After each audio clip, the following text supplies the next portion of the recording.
Vietnam, Japan to enhance ties. High-tech agricultural development in Dallas City.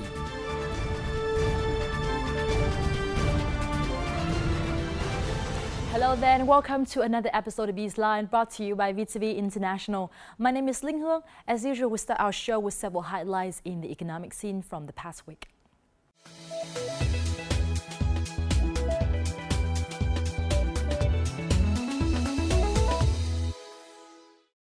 Prime Minister Nguyễn Tấn Dũng received Governor Kiyoshi Ueda from Saitama Prefecture on Monday in Hanoi as part of his working visit to Vietnam. Prime Minister Nguyễn Tấn Dũng talked about the achievements in bilateral relations between the two countries when greeting the governor. He said Vietnam was keen to build a comprehensive strategic partnership between the two countries. Governor Ueda said Japanese businesses were interested in Vietnam, especially in manufacturing car parts, electronics, optics and food processing. Recently, the Japanese government has proposed the possibility of funding a study conducted for passenger terminal of Long Thanh International Airport project, which is worth about $4.3 million.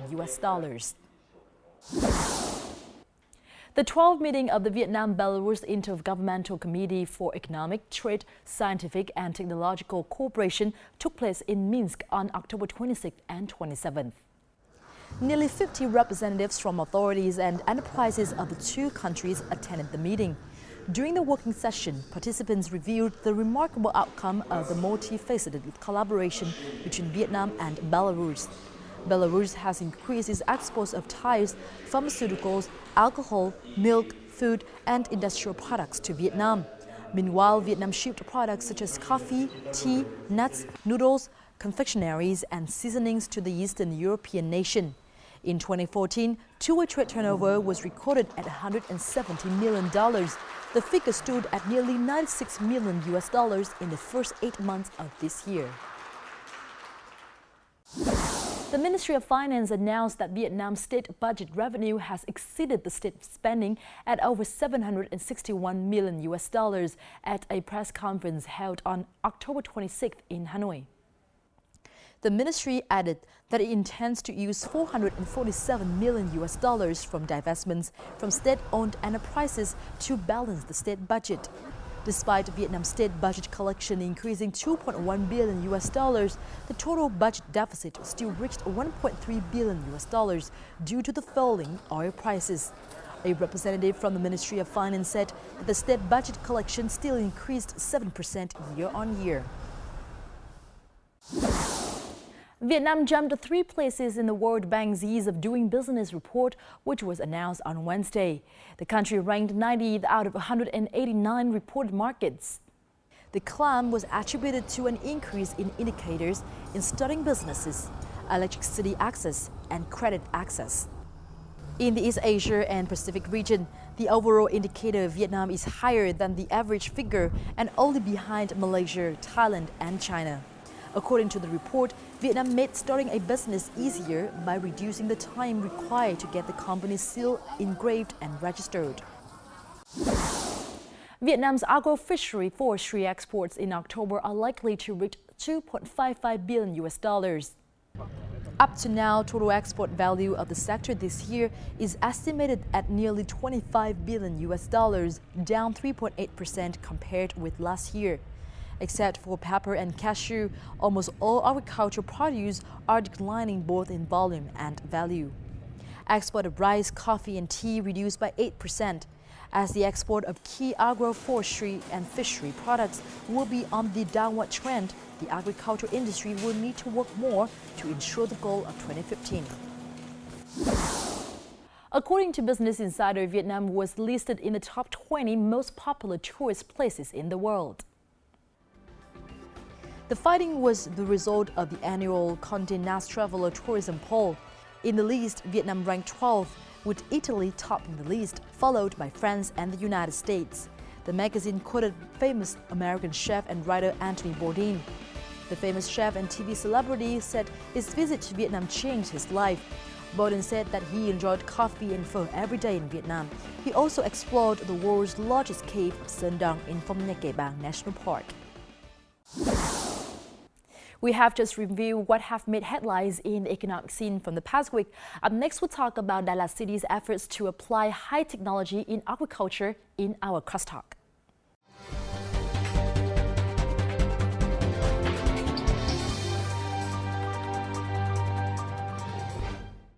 Moving towards high-tech agriculture is one of the most debated topics in Vietnam in 2015. Đà Lạt City of Lâm Đồng Province is considered the leading city in applying high-tech in agriculture cultivation in Vietnam. In fact, Đà Lad's local authorities have set high-tech agriculture development as one of the top priority tasks in the city's economic development plan for the 2015-2020 period. To learn more about the city's progress, our VTV reporter Thùy Linh has sat down with Deputy Director of Lâm Đồng Department of Agriculture and Rural Development Nguyễn Văn Sơn. Let's join us in our following crosstalk discussing the current issues and the future prospect of Đà Lad's high-tech agriculture development.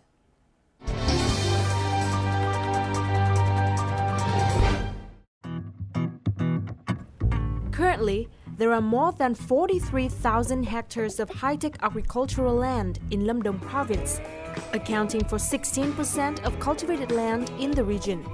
Đà Lạt, located in the province, ranks first in Vietnam when it comes to implementing high-tech agriculture. The move toward high-tech agriculture in Đà Lạt started 10 years ago. The past 5 years have seen an impressive growth in land reserves dedicated to high-tech agriculture. From 3,000 hectares, equivalent to 3% of total cultivated land in 2010, the figure increased 5 times to reach 16% in 2015. The reason for this growth is due to the benefits of the high-tech agricultural method over traditional methods of outdoor planting.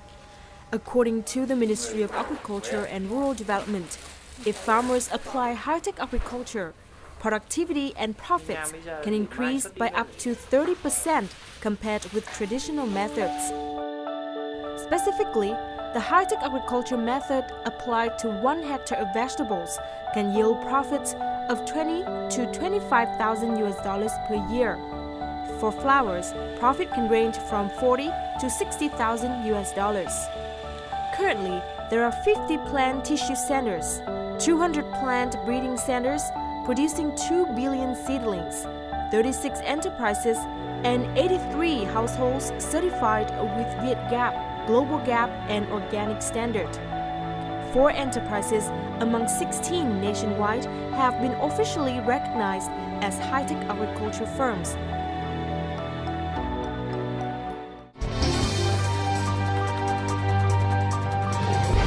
Rất cảm ơn ông đã nhận lời tham gia chương trình. Thưa ông có nhận xét gì về tổng quan của quy mô phát triển nông nghiệp công nghệ cao tại Đà Lạt ạ?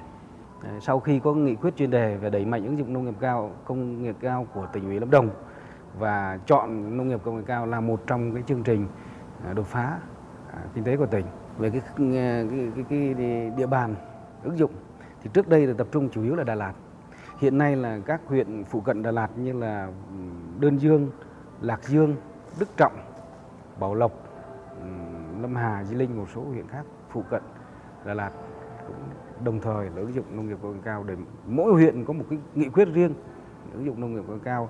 Về cây trồng thì trước thì tập trung chủ yếu vào 2 cái loại cây là rau và hoa. Hiện nay mở rộng ra trên cây chè, cây cà phê, một số cây đặc sản, rồi bò sữa, cát nước lạnh. Trước đây chỉ có người Kinh làm, hiện nay kể cả đồng bào dân tộc, cũng có thể là đồng bào dân tộc thiểu số tại chỗ, hay cỏ ho chim, thì rất nhiều cái mô hình người ta đã thực hiện được thành công. Nhờ có nông nghiệp công nghệ cao cho nên cái thu nhập trung bình trên đơn vị diện tích hiện nay tăng vọt lên từ 76 triệu đồng năm 2010 đến nay là 145 triệu đồng. Nó gấp gần 2 lần và gấp 2,5 lần so với bình quân chung của cả nước. Và Đà Lạt phát triển cho 2 cái lĩnh vực ngành kinh tế mũi nhọn, một là nông nghiệp công nghệ cao, 2 là du lịch. Thì đó, nông nghiệp công nghệ cao cũng góp phần vô cái việc mà nâng cao cái thương hiệu của Đà Lạt lên. Vậy thì đối với Lâm Đồng, nông nghiệp công nghệ cao là gì ạ? Nông nghiệp công nghệ cao là ứng dụng công nghệ nào để nâng cao cái hiệu quả sản xuất lên và tăng cái thu nhập trên đơn vị diện tích.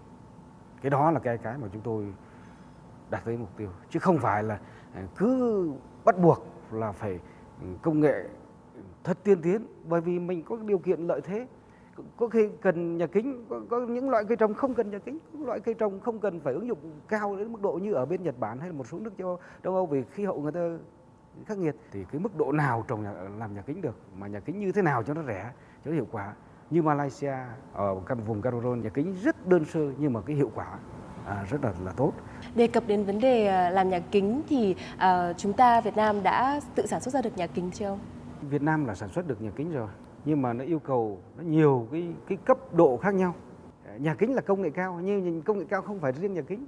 Cho nên là khi mà ứng dụng cái nhà kính thì em lựa chọn là nhà kính cây trồng nào, đối tượng nào sử dụng. Thí dụ như một số loại hoa cao cấp mà muốn điều tiết cái khí hậu, hay là một số loại cây dược liệu chẳng hạn, điều tiết nó thực sự là nghiêm khắc, thì nhà kính có khi hàng 2-3 triệu đô trên 1 hectare. Thì nhà kính đó Việt Nam chưa làm được. Nhưng cái nhà kính hiện nay, nhà kính ở cái doanh nghiệp Việt Nam mình, một số doanh nghiệp bình thường thì cũng có cái mức đầu tư bình thường thì dùng cái nhà kính trong nước xài được. Nhưng mà làm sao đảm bảo được cái độ bền, tức là cái tốc độ gió, bão nó không ảnh hưởng gì. Ví dụ như là cỡ khoảng 4-5 tỷ trên 1 hectare. Thì nhà kính hiện nay là rất nhiều công ty trong nước làm được. Rồi thậm chí là nông dân tự thiết kế ra nhà kính cũng vẫn đảm bảo an toàn đối với một số cái cây rau bình thường. Vậy thì những khó khăn trong phát triển công nghệ cao ở Đà Lạt là gì ạ? Công nghệ cao có 3 cái nhóm. Một là thị trường, để tiêu thụ cái sản phẩm công nghệ cao đó. Cái thứ hai là công nghệ. Công nghệ làm sao công nghệ phù hợp và ứng dụng, làm sao mọi người dân, vì đây đến 80% nông dân là làm chủ thể cái nông nghiệp, trong đó đến 20% là doanh nghiệp thôi. Nông dân tiếp cận được cái công nghệ. Và cái thứ ba là làm sao để nông dân và doanh nghiệp tiếp cận được nguồn vốn.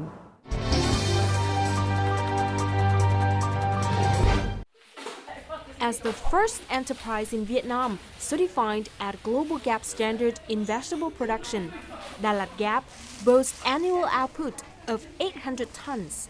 40% of its output is qualified for export. To start the business, Đà Lạt Gap required initial capital of $320,000 US. Most of the cost was spent on building greenhouses. A greenhouse costs around $65,000 US per hectare, and all the funds were raised from family resources. Tất cả những người trồng trọt, những doanh nghiệp ở Lâm Đồng trồng rau, trồng hoa thì họ khó khăn gì? Họ nói đầu tiên là vốn. Nhà nước phải sớm có một cái cho vay tín chấp thì chúng tôi có cơ hội để phát triển được. Vì đặc trưng chúng ta là kinh tế trang trại nhỏ lẻ, quy mô còn khiêm tốn. Do đó việc khai thác các cái kênh hỗ trợ tín dụng vẫn là còn là một khó khăn. Và chúng tôi mong là cơ quan hữu quan làm sao có điều chỉnh nhanh cơ chế chính sách để người dân, các cái kinh tế trang trại, các công ty nhỏ và siêu nhỏ sớm khai thác được các cái kênh đầu tư này. Small scale and spontaneous production makes it hard for Vietnamese farmers to meet the demands of importers. These include high volumes, consistency, high quality, but in short notice. Xuất sang thị trường Nhật Bản thì một năm xuất từ 600 đến 800 tấn. Và có lúc thì khách hàng yêu cầu số lượng lớn hơn, nhưng chúng tôi không đáp ứng được. Nông dân họ cũng khó khăn như chúng tôi, họ không đủ tiền để làm cái áp dụng cái công nghệ cao để họ có cái hàng chất lượng cao để xuất sang thị trường Nhật Bản. Có rất nhiều doanh nghiệp nói rằng là rất là khó khăn trong việc tiếp cận vốn. Vậy thì theo ông nên có những điều chỉnh gì trong chính sách để hỗ trợ các doanh nghiệp? Khó khăn cái chỗ nào thì mình mới gỡ chỗ đó. Thì doanh nghiệp thì muốn vay nhưng không có tài sản thế chấp. Đất nông nghiệp thì rất là rẻ. Tài sản trên đất nông nghiệp thì không được công nhận. Tài sản trên đất xây dựng như nhà cửa thì có, nhưng mà tài sản trên đất nông nghiệp là chưa được công nhận. Ví dụ nhà kính có khi giá hàng triệu đô la nhưng không được công nhận, chưa được công nhận, chưa có giấy tờ chứng nhận gì cả. Mà hầu hết và đấy, doanh nghiệp là mua có hóa đơn nhé, còn nông dân mình là mua không có hóa đơn gì cả, không xác định được cái giá trị tài sản. Trong đó nhà 200-300 triệu một cái nhà ở cũng có cái giấy tờ sở hữu nhà. Thì trong thời gian vừa rồi chuẩn bị Ủy ban tỉnh có ra một cái quyết định là có hỗ trợ lãi suất cho những cái đơn vị cá nhân mà đầu tư cái sản xuất nông nghiệp công nghệ cao, thực hiện theo cái hỗ trợ 3% lãi suất. Nhưng cái vấn đề cơ bản là cái thế chấp. Mà nông dân và doanh nghiệp vay để làm gì? Vay để đầu tư vào nhà kính. Doanh nghiệp nông dân một bên, ngân hàng một bên. Cái ông cung cấp sản phẩm nhà kính đó, ông ở cùng ký ba bên như vậy. Thì khi mà nếu doanh nghiệp, nông dân không trả được nợ cho ngân hàng thì ông nhà cung cấp này có thể đứng ra thực hiện một bước thanh khoản là có thể bán cái sản phẩm mà đã sử dụng rồi cho một đối tượng khác, doanh nghiệp khác. Và tới đây, đặc biệt trong cái chương trình hợp tác với Nhật Bản cũng có một cái gói tín dụng cho nông nghiệp ở Lâm Đồng, thì chúng tôi sẽ làm cái hướng như thế.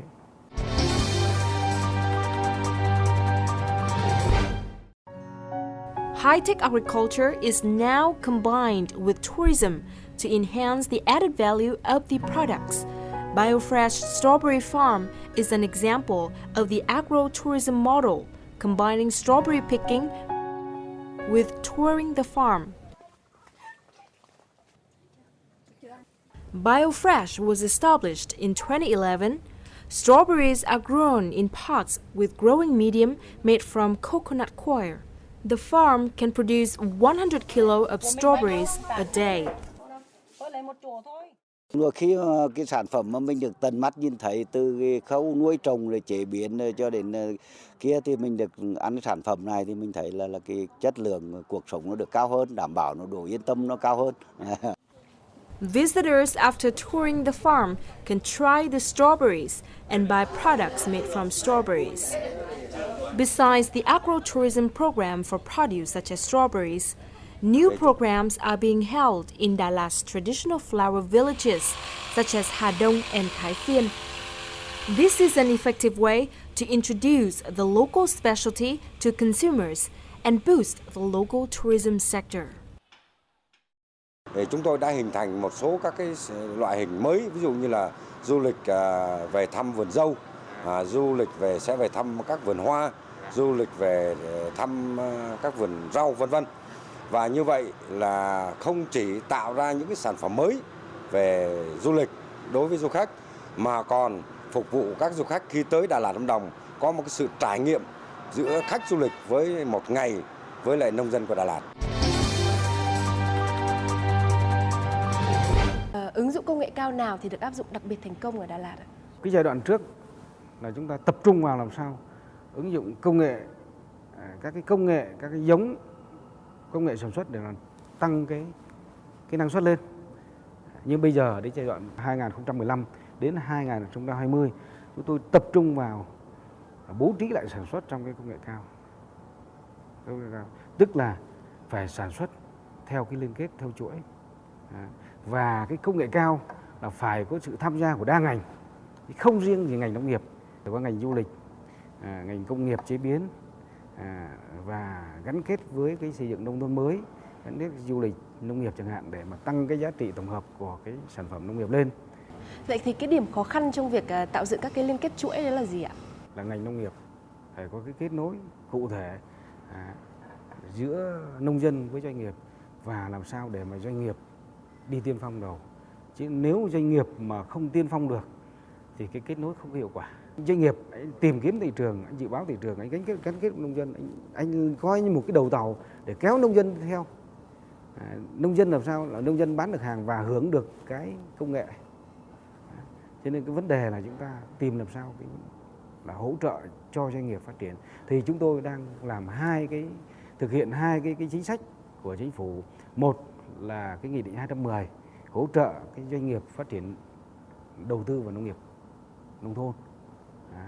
Cái thứ hai là thực hiện cái quyết định 62 của Thủ tướng Chính phủ về cái xây dựng cánh đồng lớn. Cánh đồng lớn có nghĩa là liên kết nông dân lại để có một cái khối lượng sản phẩm đồng đều, số lượng lớn để cung cấp cho thị trường và gắn kết với doanh nghiệp.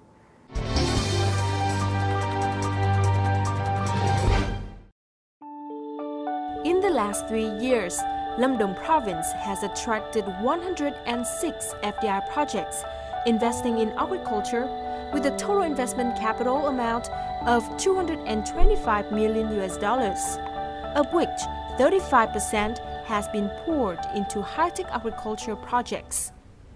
Japanese investors are among those. Japan has selected Vietnam as a potential vegetable supplier to replace China and other countries.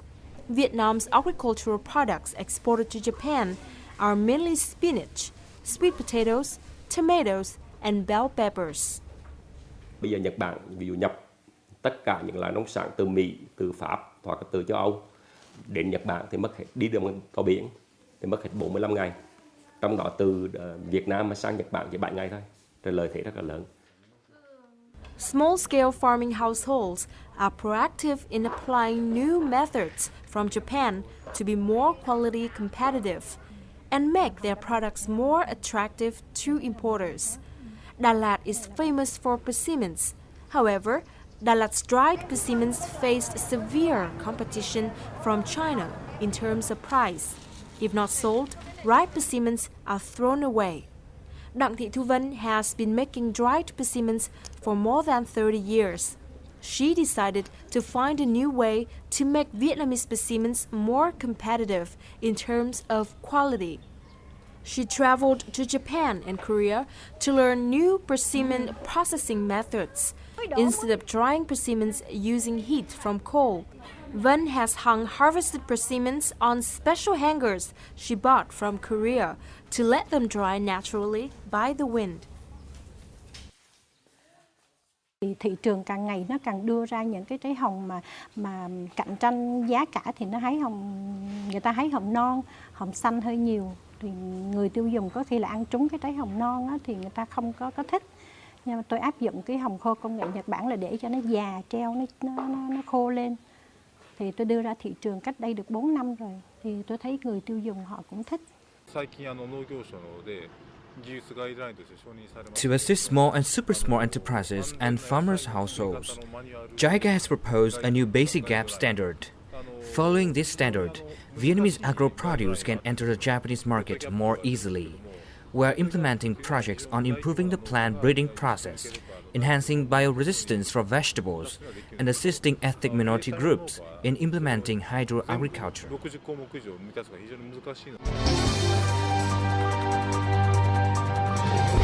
Nói về các nhà đầu tư Nhật Bản, thì theo ông tại sao mà Nhật Bản lại quan tâm tới đầu tư vào ngành nông nghiệp của Việt Nam, và đặc biệt là Lâm Đồng như vậy ạ? Cái sản phẩm về nông nghiệp của chúng ta cũng được nước bạn cũng quan tâm để tìm kiếm thay thế cho một số cái sản phẩm của một số quốc gia khác kém chất lượng. Cho nên là chúng tôi đang ứng dụng nông nghiệp công nghệ cao với Nhật Bản, và thông qua cái tổ chức JICA hiện nay là đã xây dựng xong cái dự án rồi và đang thực hiện cái báo cáo khả thi về dự án phát triển nông nghiệp theo hướng tiếp cận đa ngành và cải thiện môi trường đầu tư, hướng tới cái mục tiêu là làm sao đến năm 2020 là Đà Lạt, Lâm Đồng sẽ thành một cái nơi mà cái nền nông nghiệp giá trị cao hàng đầu ở châu Á. Thế còn thị trường xuất khẩu nông sản của chúng ta, ông có thể cho biết một số ý kiến của mình về cái đầu ra, mà đặc biệt như xuất khẩu sang Nhật? Vấn đề đầu tiên là chúng ta không lo gì là không có các nước bạn hay là không có thị trường thế giới, kể cả thị trường Việt Nam. Nhưng cái lo đầu tiên chúng ta phải làm sao cái chất lượng sản phẩm sau khi thu hoạch. Đối với hoa thì chúng ta tổn thất sau thu hoạch thì hoa là khoảng 8%, rau có khoảng 15%. Chúng ta tăng năng suất cái khoảng 5%, 6% khó, nhưng mà cái tổn thất sau thu hoạch có 10% chúng ta không để ý, nông dân không để ý. Chúng tôi làm tốt làm sao giảm cái tổn thất sau thu hoạch xuống. Cái thứ hai đó là cái mẫu mã và thực tế là đóng gói của chúng ta cũng đang còn xấu. Cái đóng gói, bao bì và đặc biệt là cái phân loại sản phẩm. Năm 2017 là chúng tôi có 3 cái nội dung là phải làm xong. Mà trong cái nội dung đầu tiên là phải thành lập các cái khu, cái trung tâm sau thu hoạch. Trung tâm sau thu hoạch đang quyết định 3 cái việc mà làm xong. 2 là hình thành cái khu công nghiệp nông nghiệp, các nhà đầu tư vào đấy khoảng 300 hectare để sản xuất cái sản phẩm chất lượng cao xuất khẩu sang Nhật. Cái thứ ba là làm sao phải hình thành cái chợ đầu mối hoa, đầu mối hoa, trong đó có cái chợ đấu giá trong giao dịch. Vấn đề bản quyền giống cũng là một cái thách thức đối với cả những người trồng hoa, và theo ông thì cụ thể nó là như thế nào ạ? Những cái giống mới thì mình đang phụ thuộc vào đến 98% là phải nhập khẩu. Cái sản xuất giống thì ở trong mình là ở Đà Lạt hiện nay có 50 cái cơ sở nuôi cây mô, mỗi năm sản xuất có khoảng trên 30 triệu cái cây nuôi cây mô của mình, còn xuất khẩu sang một số khác, hoặc là có khoảng hơn 200 cái vườn ươm sản xuất giống rất chuyên nghiệp. Sản xuất giống ở Đà Lạt cực kỳ chuyên nghiệp, nhưng mà cái nguồn vật liệu để mà sản xuất giống thì chúng ta phụ thuộc phải nhập khẩu ở nước ngoài. Thì trong cái đó thì nhập khẩu từ nước ngoài về thì lại liên quan đến cái bản quyền giống. Bản quyền giống thì nhiều đơn vị nhập khẩu là không tiếp cận được cái bản quyền, trừ một số cái đơn vị mà có nguồn có vốn đầu tư, có nguồn vốn từ FDI, như Đà Lạt Farm, Bondi Farm v.v. Để tháo gỡ hai vấn đề này thì cái thứ nhất là cái sự hỗ trợ nhà nước về cái chi phí của bản quyền để mà toàn dân được sử dụng. Cái thứ hai là làm tốt công tác bảo hộ. Người ta mua bản quyền là phải được bảo hộ. Thế là không làm tốt thì cũng không ai muốn mua gì cả. Anh bỏ tiền ra thì là mọi người được hưởng, thì nhiều khi doanh nghiệp cũng không muốn. Chứ cái vấn đề bảo hộ là đầu tiên là chúng ta phải làm cái tốt cái đó, và cái hai là cái sự hỗ trợ của nhà nước. Rồi đồng thời là cũng có cái chính sách khuyến khích các cái cá nhân tổ chức mà tham gia nghiên cứu tạo cái giống mới, chọn tạo, lai tạo cái giống mới. Rất cảm ơn ông đã tham gia chương trình. Vâng, xin cảm ơn chị. Easier access to capital, clearer support policies in terms of tax, land reserves and training, and improving the post-harvest handling method are the key solutions to the development of high-tech agriculture in Đà Lạt. If implemented successfully, Đà Lạt can act as an example for other regions in Vietnam to follow. And that also wraps up our Crosstalk this week. Thank you very much for being with us. To rewatch our program, please log on to vtv4.vn or youtube.com/vtv4go. And goodbye for now from Hanoi.